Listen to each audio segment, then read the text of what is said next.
Hello, fellow map makers. Welcome to another live map making session. Ralf Schermann here of Prophecy Software, and it's been a while since I've been on screen here. I was away on vacation, and Remy covered for a week, but before that I had to miss a week, unfortunately, due to some mishap. But now finally I'm back here on screen and ready to show you a bit more of map making with Campaign Cartographer. Sound seems to be good, including the bells. Yes, it's summer now again, or almost summer, and the window's open, and you can hear the church bells that always ring around this time. It's kind of traditional that the church bells ring the start of the session for me here.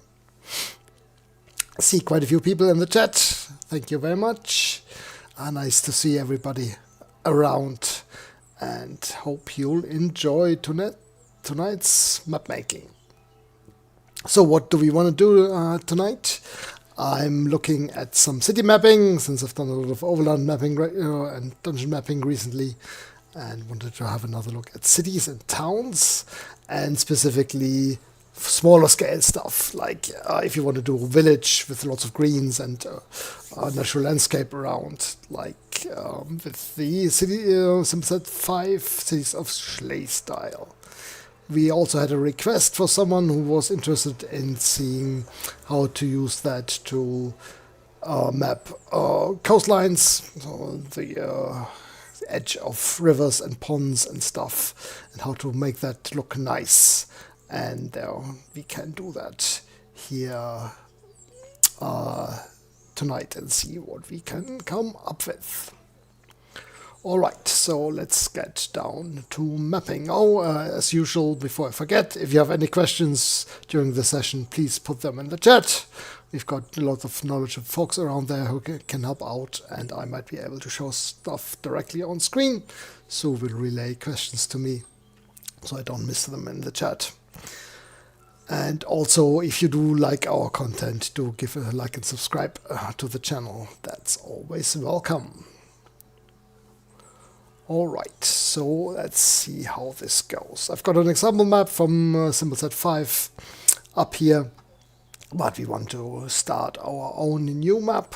So we'll go to the new map button on the file toolbar, click that, save our changes, and then we're going to go to the cities map type, decide settings myself, click next.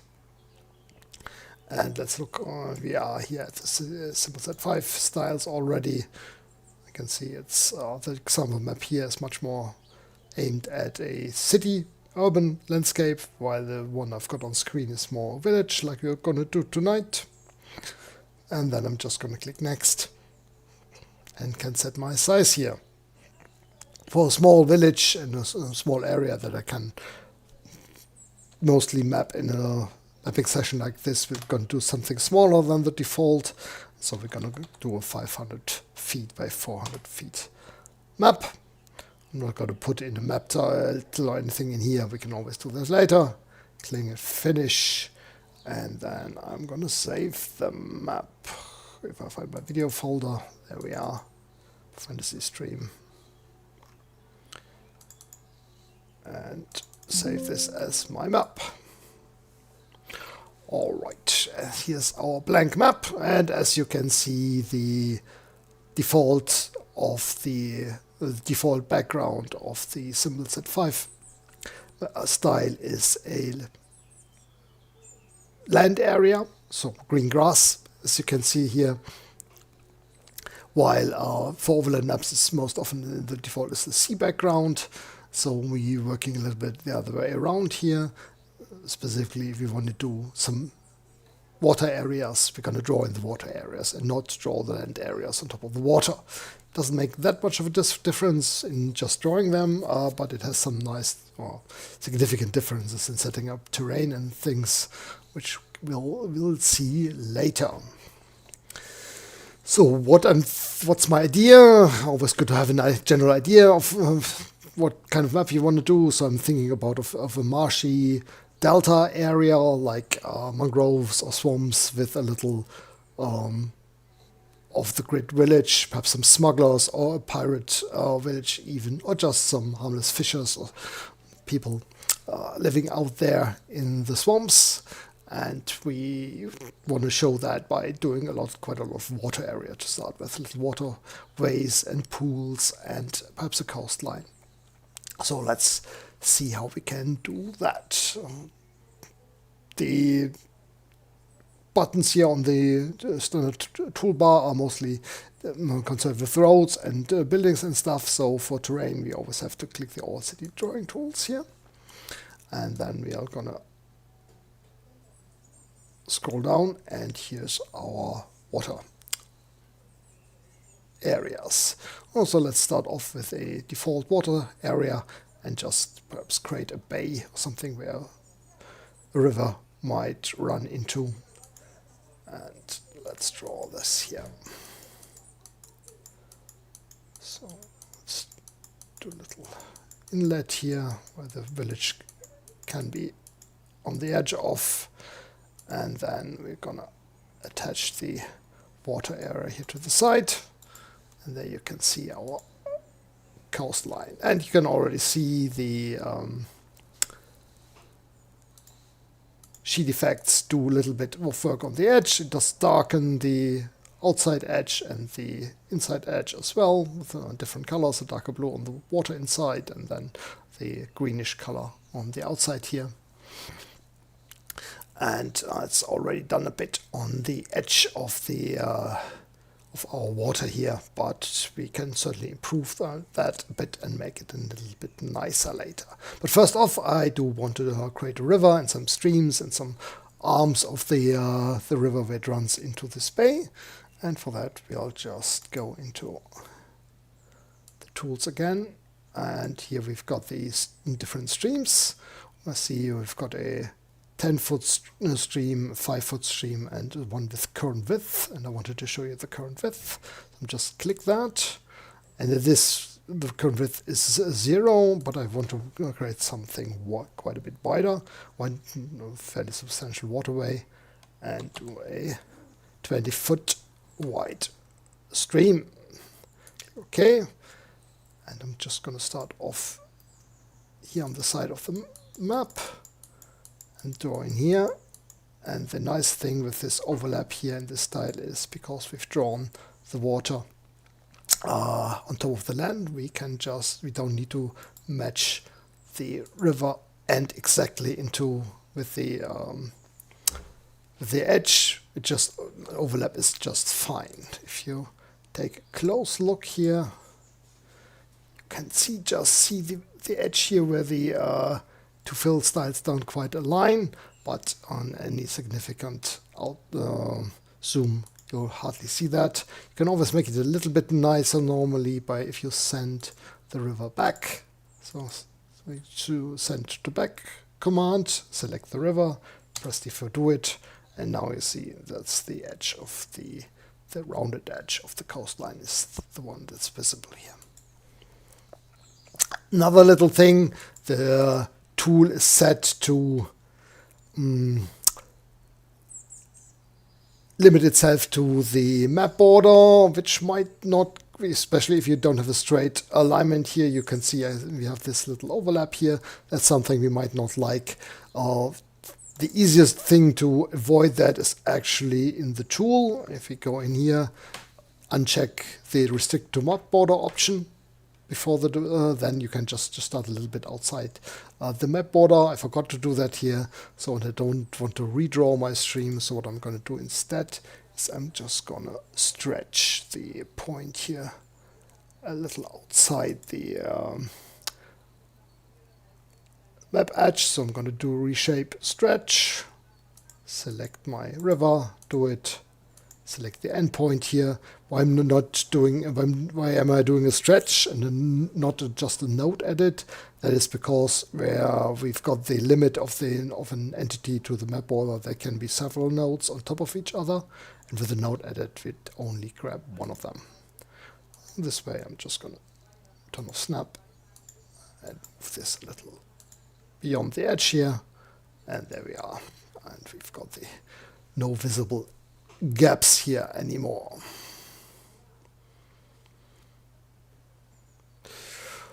Alright, so nice one there, and then we'll just do a little smaller streams. Let's do some 10-foot streams first. So I'm thinking there's here just an off stream from the side coming in. And one running into the main channel here. One coming off from the top. Using F9 to attach these to the existing channels. We are. And then I'm going to add a few even smaller things with 5-foot channels, streams. Here we go. Can even here do a little connection between the channels.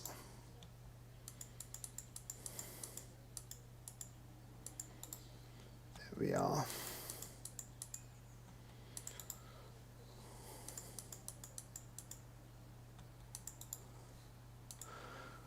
And there we've got a nice network of water channels.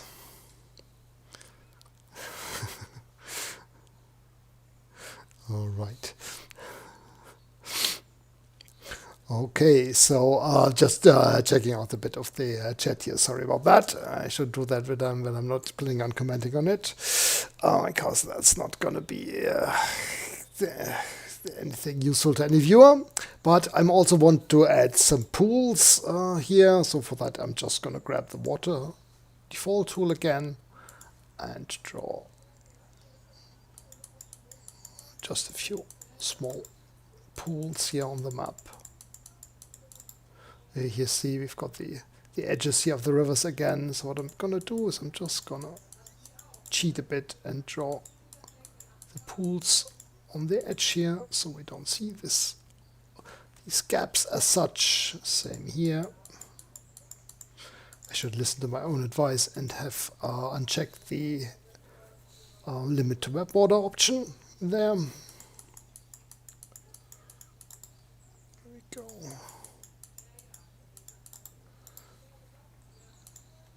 And there's our marshy area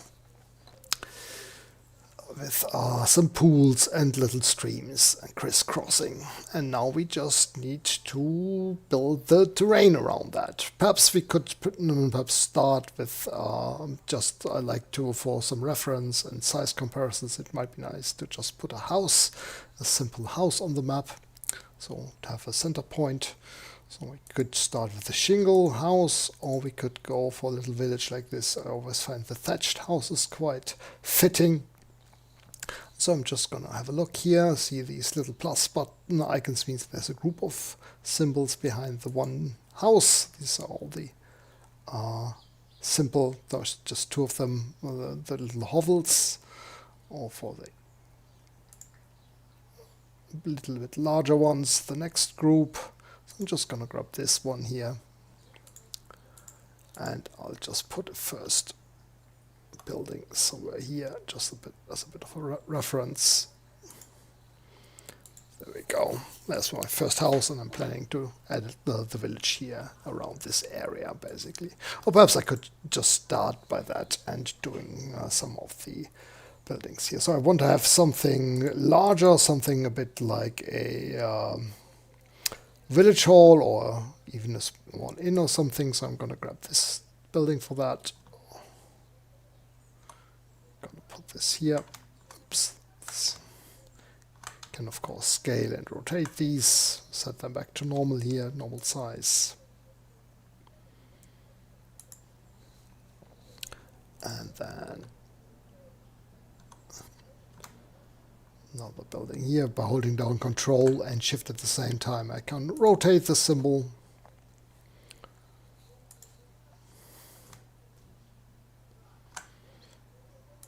And I also want to add one special building, like a small temple or a church. So you've got a church symbol here, which would be nice. So I'm gonna put a church in here. I've got a question from Versus whether we could use fill with symbols to make a random village. Yes, we could, but it would probably not look that nice. What we could do, we could try the random city. That would probably create something better, though we would need to add a little more editing to that, to do some careful replacing of symbols. But for a small village like this, it's probably not worth doing the layout. If you've really stuck for a village layout, good option might be to take a random village generator on the web. There's quite a few around, I think, and just generate a layout there and use that as an inspiration for Campaign Cartographer. And I hope we'll also have some village random generation in CC4, if all goes according to plan. Let's see. So here's my little group of buildings. So I just have a reference there where my village is located. And now I want to build a little bit of a tangle of woods and nice terrain here. So first off, I'm thinking I do need this to be a little bit darker, show a bit more dark marshy ground. And for that we can put in a first layer of terrain in here to just show the marshy area. And for that we'll have a look here, and we do have a darker greenish area in the terrain here, grass dark. So I'll just grab that. And here comes the advantage of having the rivers and the sea just on top of the land. I can just draw this all over this area here that I want to make darker.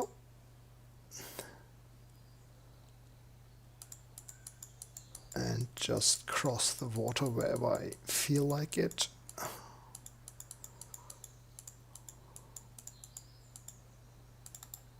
And the rivers will still show up nicely above that.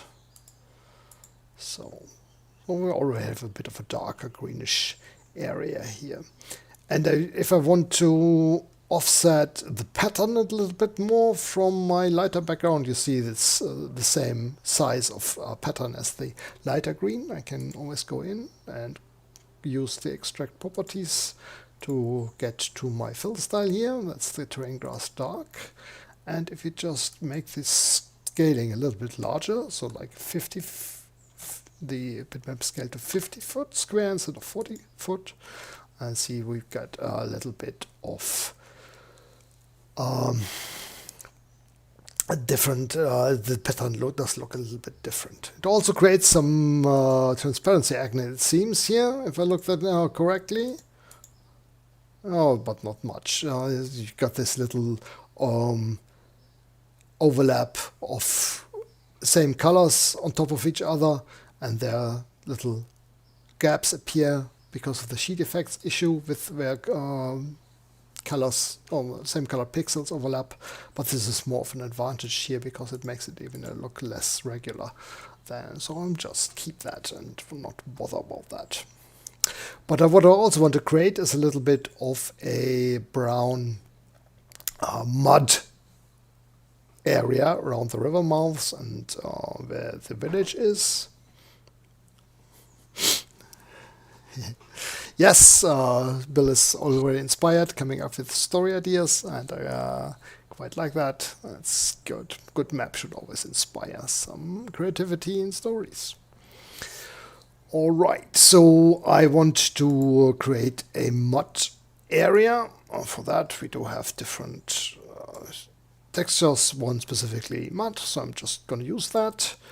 And let's just give it a try. What happens if I just put this here, draw a mud area here. You'll see that I do get a very clear-cut border between the two textures here, and that's because the bitmaps are on the same sheet, And the sheet effect that does the edge fade here is only applied to the edges of the overall thing, not of the individual bitmap fills. And therefore, here we have the strict border between the two. To fix that, we do need to create a second sheet for the terrain. And let's have a look. Oh, I've got another question, how to create good-looking sandbars. That's a good question. We'll have a look and see what we can do there. First off, I want to create a new terrain sheet here, terrain mud. And at that, I'm going to use the same effect, copy, paste, this the edge fade effect here, but make it a little bit smaller. See, it's quite wide, 10 unit fade between the outer edge and the solid fill. So we're just gonna make this 5 units on the new one, and then we're gonna, oops, that was a misclick, move the sheet, select the mud here, press D for do it, and put it on our terrain mud sheet. And you can, as you can see now, we've got the border here. The water looks different, but we also have the nice transition between the darker terrain fill of the dark grass and the brown, nicely smooth into each other. What I don't quite like here is this bit here where the river is quite strongly visible, the stream against the bigger river. What I'm going to do here is I'm just going to send that to the back and make this a lot less visible. Alright, so sandbars. How do we do some nice sandbars? Would make sense to have some sandbars here on the map. And I'm thinking we do need some new terrain for that. And terrain that is actually on top of the water. So we are gonna add a new sheet terrain sandbar. Okay, but we're gonna move this down so it is above the water. And let's have a look. We now put in, we have terrain sand, so we can use that. I'm thinking the sand light might be the best option for this. And because I've chosen terrain sandbar as the current sheet, it does go on that. And then we're gonna try to just create a sandbar here. Just gonna draw a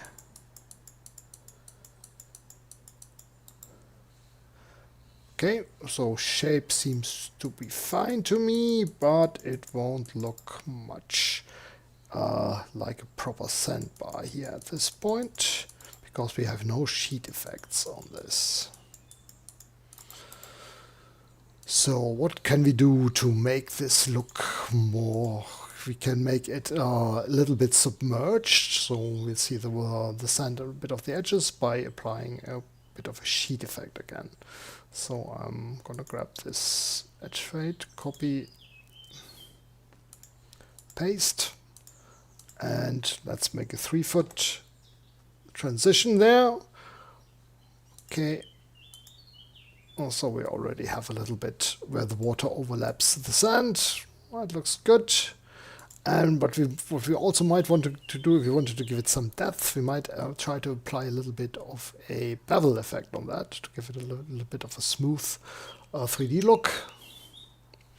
Let's have a look whether this works. So let's add a light bevel.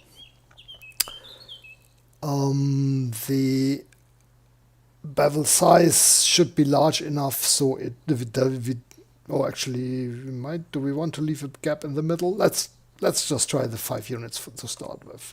We don't have so much intensity, it shouldn't be very strong.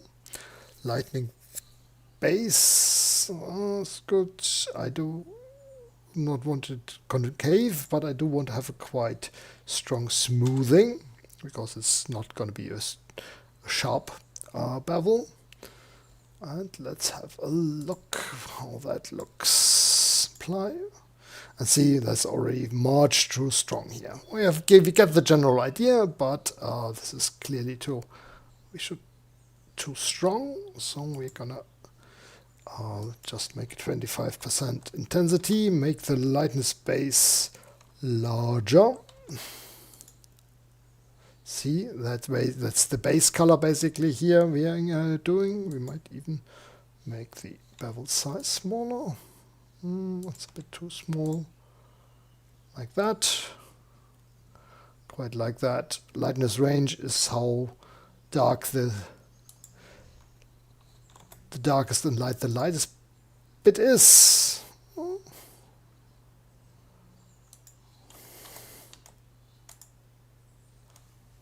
Not that much difference to see, but I could perhaps make smoothing a bit stronger. And I think I quite like that. Okay, yes, I've seen my video screen. I've been fiddling around with the video and it's been covering a bit too much. Sorry about that. I'll try to put it more in the center. I could actually make my video somewhat smaller. Now, it should be fine. Okay. But I do think I quite like the bevel here on the sandbars. That looks quite nice. They still got the water effect here. The bevel basically seems to be where the water is slapping on to the one. So I do quite like these for the sandbars. And we're gonna add a few more here along this side.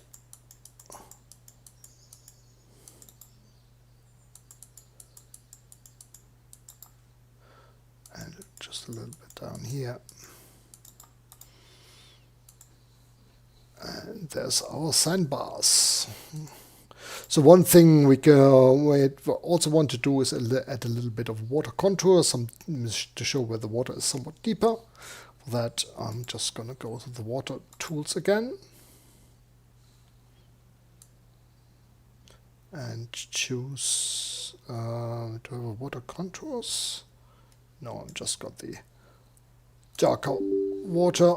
Oh, I was nested in the command there. Sorry about that.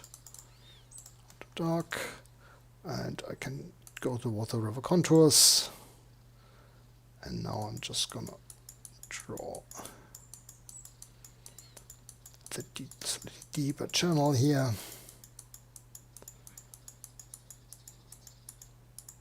Attach that to the map border. There we are.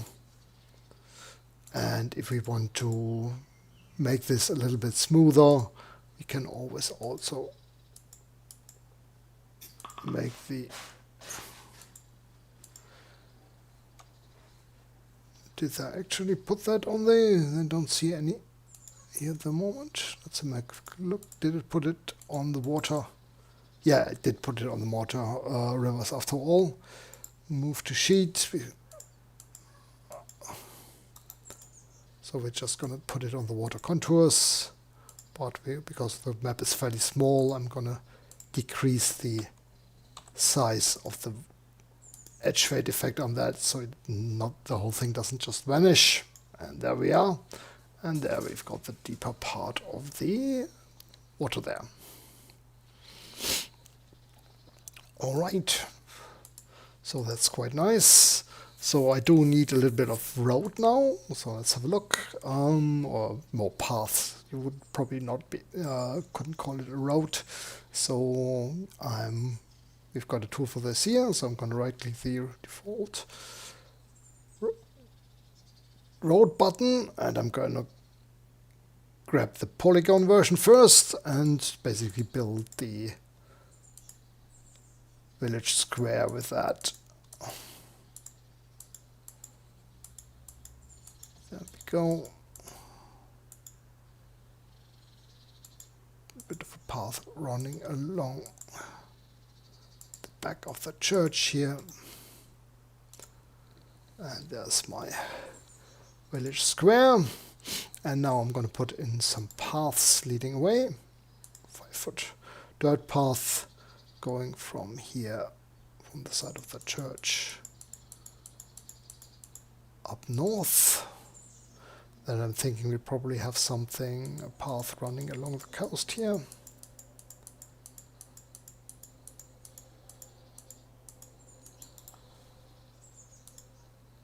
and something going through the marsh. So let's grab this here, and then for now just draw it across the river and going off in this direction.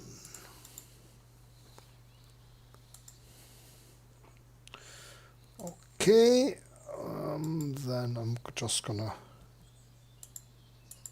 do a little bit of extra path here, but I'm also thinking I do want to add a little more pieces of dirt edges around the rivers here, specifically where the path here crosses. There's no bridge, just a ford probably wading through the stream here. So I'm gonna go, actually I want to move this to here. I did hit, when I used the F9 to connect that, I did not hit the path but the edge of the darker background instead. That's why that was in the wrong location. Now I'm gonna go for my mud tools again. There's my, didn't I have a smooth mud terrain? There, terrain mud, there. See, make this a little bit more muddy all around. Okay, and that looks strange. So that looks like a sandbar here, and that's because my default sheet was still, my current sheet was still set as terrain sandbar, and the tool is set up to go on any terrain sheet I have active. It got placed on that, but instead we want to move the mud to our terrain mud sheet. There we are.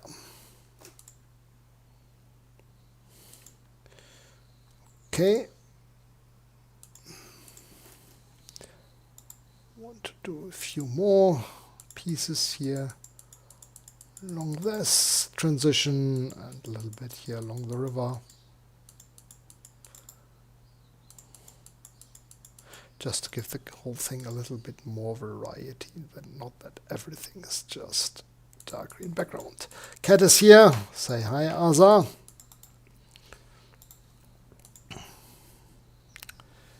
There we go.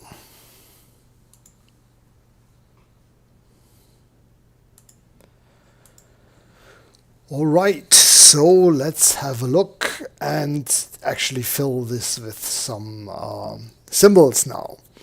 Remember, this is a city style and not a dungeon floor plan style, so you won't get the high range of small detailed symbols like rocks, individual rocks and stuff like you would have in a dungeon style. You can always mix the two, but on a map like this it might also be just too much if you fill in everything with very small details. So instead we're gonna concentrate on some bushes and stuff to make this all look more overgrown. And we're going to start up with some low symbols. Grab a bush symbol here and then just fill the area here with some. Here we might actually go in and try some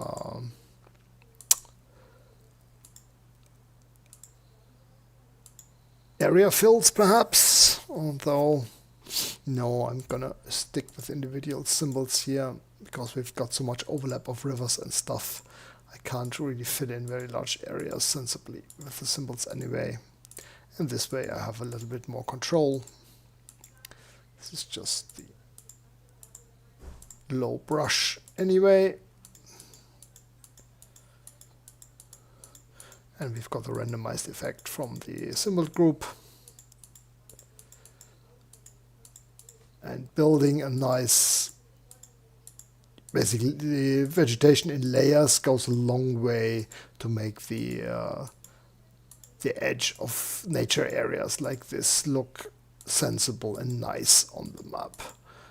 Because the fill styles alone will not make a convincing setting. So normally I just do this on the edges, and then in the center I put larger trees. That way I don't have to fill in everything, and the symbols I put here would probably be covered by the trees anyway. So I've got the bushes down, and now I'm just going to grab the trees, and these are going to go on the symbols sheet. And see, these trees cover quite a large area. We can overlap them. There we go. Always can use the tab key if you've got a tree symbol that you don't like.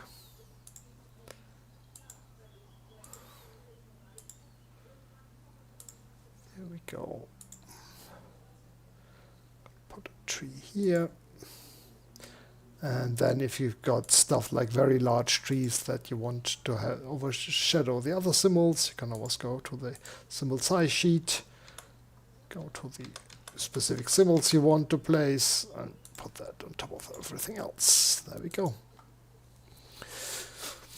And see, this way we build up a nice vegetation area, and we can do more of that by going back to the symbols low and grabbing the bushes again, and let's do the northeastern edge here of the map. Fill in the swamps with proper symbols.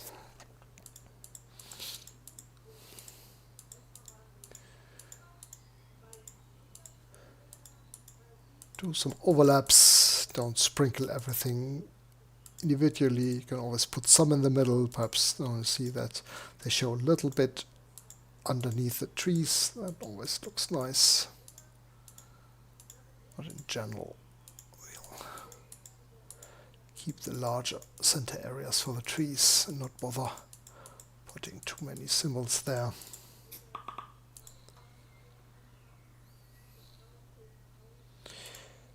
Trees are very large, and these symbols are these, especially the huts are. Sorry, I got the message on the chat or from Sue there with the question whether the scale is off, questioning the size of the trees.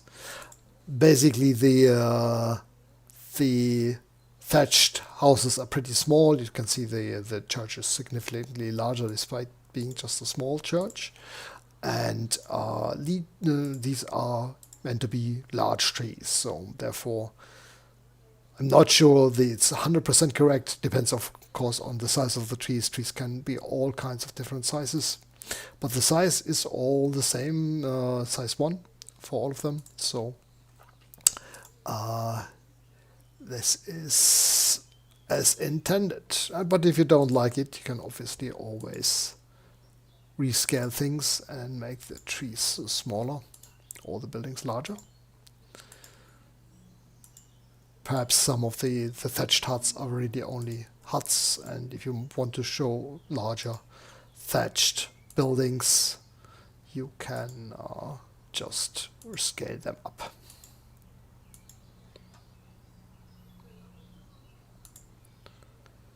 And if you're wondering why this strange thing here happens, where I can suddenly move the symbols only in 2 directions, that's because the trees are set up to align to existing entities, like the road here, and just like a building. If I show you if I go to the buildings here, where's my thatch buildings? Grab a little hut, and see, this way you can align the building nicely to the road or the path. Click once, and then you can set the distance here. That's why it's then only in 2 directions. And the trees are set up the same way. Basically, they can also in alignment useful if you're building like avenues or stuff lined with trees.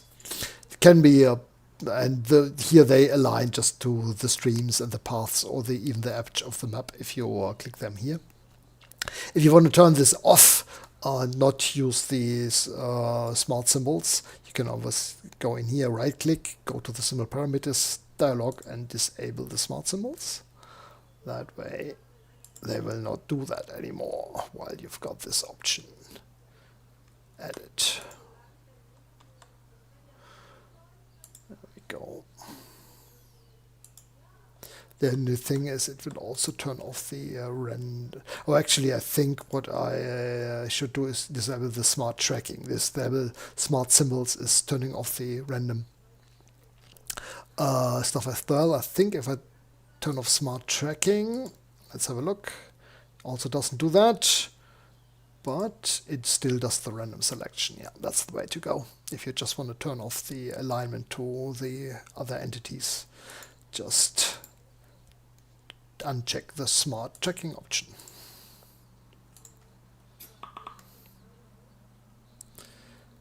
All right.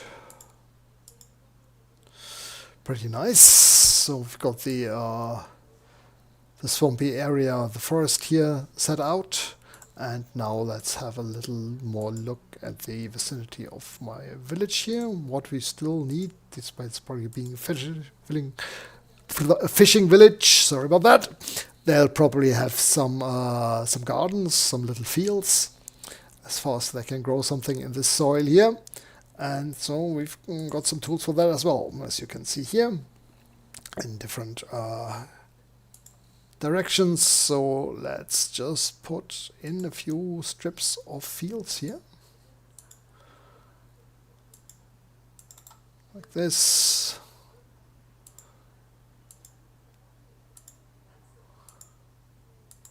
Here, and I like to switch this up with other fill styles so it doesn't look too regular.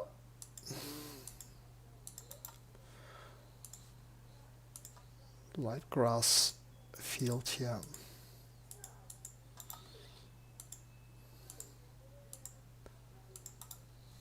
This.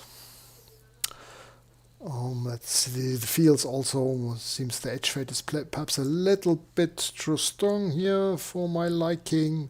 So I'm gonna go in the fields and just make that a little bit narrower. So just 4 feet. This way they're a bit more clearly defined. And what I like to do is, I think we do have some hedges here we can use to outline the fields. Really protect them from rodents, or at least from larger animals trampling across them.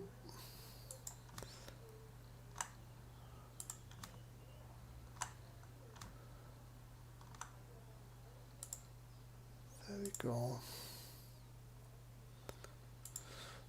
And do we have some gates or stuff? Yeah, we do have some fences things. So use this. If you want, get a little bit closer. Fence posts. There we go. The fence gate in here. And that way you can build an enclosure around your fields. Though these symbols should probably be not on the symbol sheet, but on symbols low, so they don't cast quite as strong a shadow. So to change that, I can always do move to sheet again. Move to sheet. Select everything here. But I only want the symbols, not the fill styles. So what I'm going to do is I'm going to combine the selection with an AND modifier. More on actual entity type. I only want to grab symbol references. There we are. So only the fence and hedge are selected. Press D for do it. And put it on symbols low. And as you can see, we've got a smaller shadow now. Let's add a few more hedges here.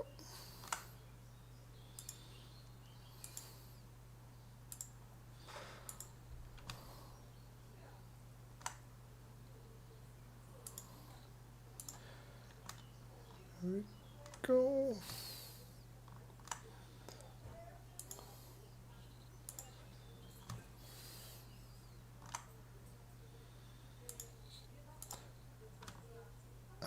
There.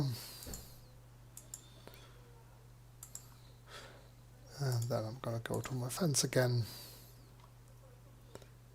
Fence and just fence gate here.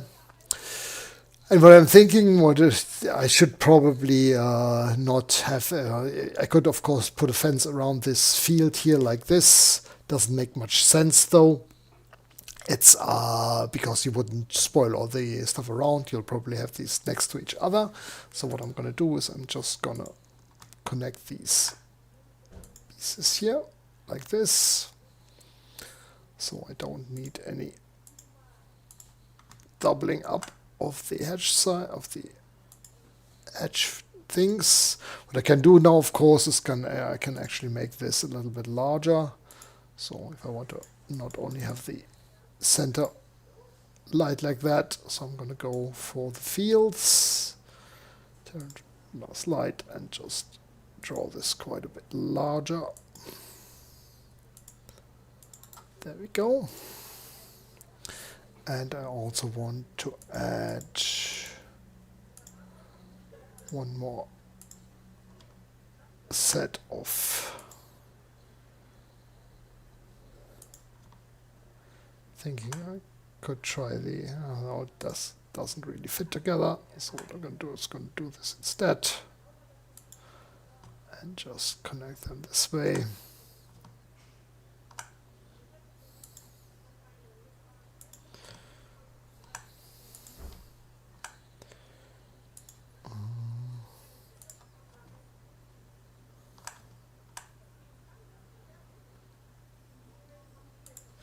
Like this, and then the fence here at the end. You can always scale this a little bit differently, make it a little bit larger, and then close this here with the gate. There we are. And what I always like to do, which is not very unrealistic either, just the plain hedges are look a little bit too organized or orderly, perhaps. What you can always do, go on the symbols sheet and add a couple trees on the edges, so, or bushes actually, larger ones here on the corners, always like that. This smaller tree here is probably not the largest trees then. One here on this corner, and here a slightly larger one here on this edge, and go back to the bushes. The one in here, smaller ones,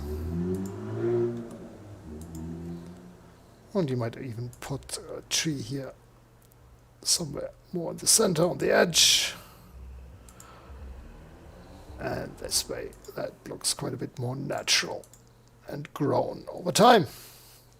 Quite like these fields set off by the hedges. So we of course, yes, I've got just, Bill says there should probably be some fishing activity, and that's certainly something I wanted to do, is have a look at our, oh, I did misclick here something. Let's go back to our city designer and have a look for some vehicles. Oh, I'm in the wrong style now. That's okay. So I've messed up the tools here because I've changed to a different interface, to a different add-on set of tools, and then switch back just to City Designer 3. The easiest thing to reload all the settings and stuff is just to save and then reload the same map. And now we should be back at the correct Symbol Set 5 tools here. Here we are, and see here some rowboats. So I'm just gonna grab a couple of small boats, put them here. They do look a bit small though, actually, these ones. Although it's small, it's a small boat. There's just a couple of oars in there. Make them perhaps a little bit larger. Second one, and grab a smaller boat. One here. And you might even want to put a small sailboat here. You can always put in a docked one. See, this is a pretty large one though. It seems a bit large for this bay here. What we can have a look at whether we have the docks somewhere. Yeah, we should have some. Then we've got a wharf at least. Again, this is a little bit too large for this little town. So what we might want to grab instead is a little bit of a wooden bridge or the stream bridge here and use this for our dock. Scale that. Let's use this as the dock. And now move the ship a little bit.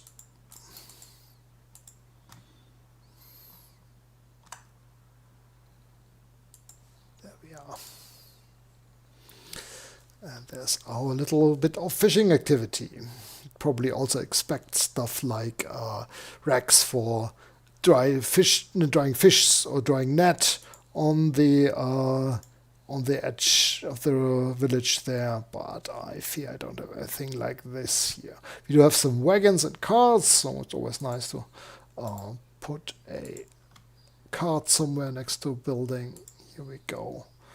Perhaps even a wagon here to the bigger one. Oh, actually, put that here. There we go. And we also have stuff like horses and oxen that you can put around on the map to show some fields and things. Here, let me just finish up the hedges around these pieces here, because I've started them. I want to see them finished. So let's put this like this.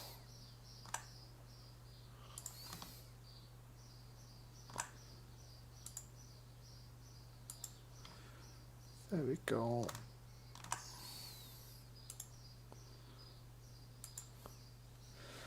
There we are. Always remember that people have to have some way to get onto the fields.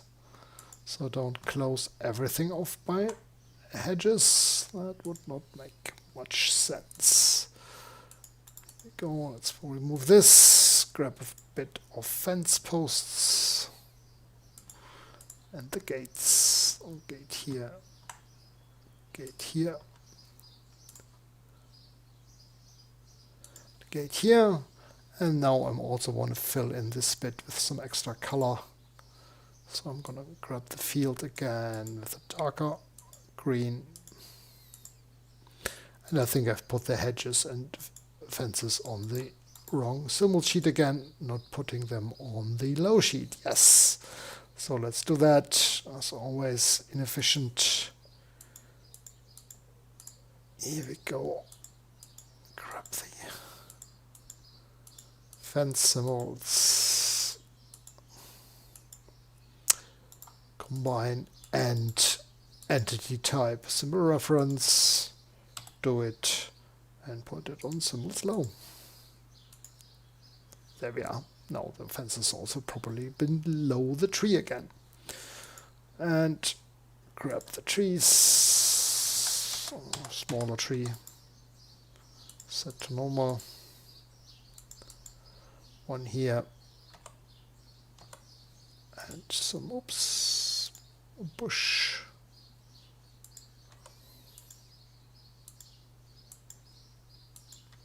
There we go.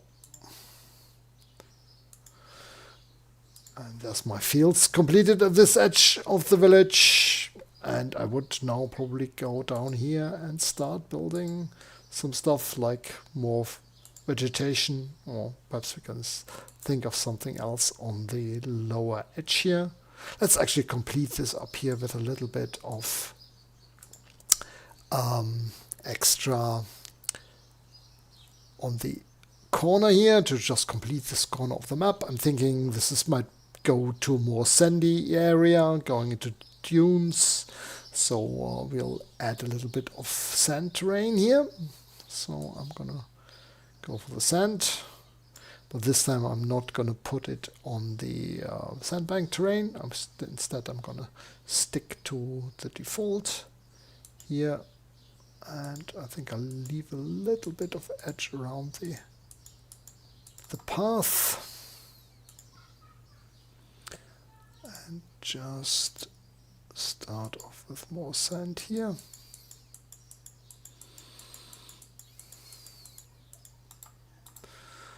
There we are. A little bit more here. Oh, what I have got the ortho stuff on here, and turn that off where I can draw the polygon freely again. There we are. And then I'm gonna add a couple bushes around this area here. Give that a little bit of color. And I'm thinking I might actually draw a little bit of a slope here. And we do have a hill tool here for the style, terrain hill. And since I want to show a slope and not just the whole hill, I have to draw it a little bit beyond the border here. This way. And see, that way we do get a little bit of slope here, though I'm not quite happy about that, seeing just the shadow here. No, I'm going to leave that. I'm going to remove that again. Sue suggests, well, ask whether I've got time to show you how to align fill styles to so on the fields, but I think that's getting a bit close here. I'm not quite managed that. I might get back to this to finish the map at some point. As always, city maps and village maps take a little bit longer than overland maps, at least for me. Probably because I'm also quite more used to doing overland maps. But I like my little village here already. And if I add a little bit of interesting stuff here on the lower right, we're set up with a nice little smuggling fishing village, and would need some labels and descriptions, and perhaps I can finish this another time. All right, the hour is basically over here at this point, and it doesn't make much sense to start anything larger on the map. I will not be able to quite finish it, so let's call it a mapping session at this point. Thank you very much for watching, everybody. Don't forget to like and subscribe. And I hope to see you again next week. Thank you very much. And yes, comment there, smuggling village with a temple. Yes, even smugglers need their spiritual needs looked after. Who knows, perhaps it might be even a little cult or something. There's all kinds of options there. All the best, have a good night, and see you around. Bye bye.